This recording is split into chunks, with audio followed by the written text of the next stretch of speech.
teacher and a proud part-time Sun Life advisor under the excellent leadership of Ma'am Girly Bolaños.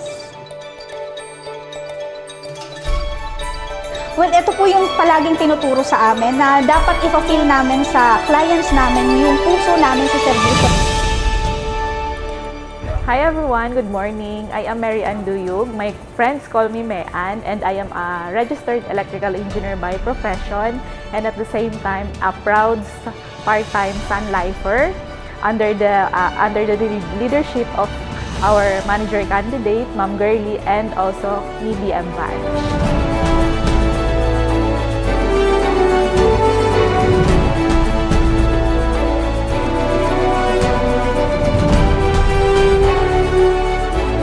Well, talagang napakagandang sumama sa Team Impact, lalo na po sa passion.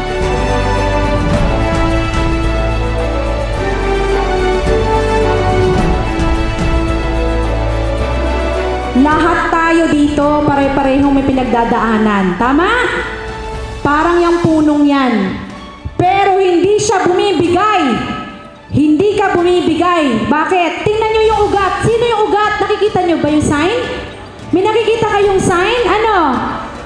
Merong cross!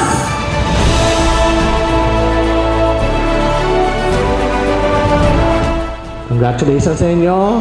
Let's keep on going. Na ang lahat ng kita ko sa Sunlight, kasi hindi ko in-expect na may pera sa Sunlight, i-donate ko. So yung buong taon na 2022, in-out ko lahat yon.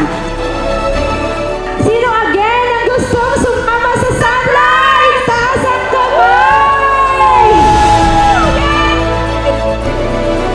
So this is not only for passion, but for all Sunlight Philippines dito sa Source of Work.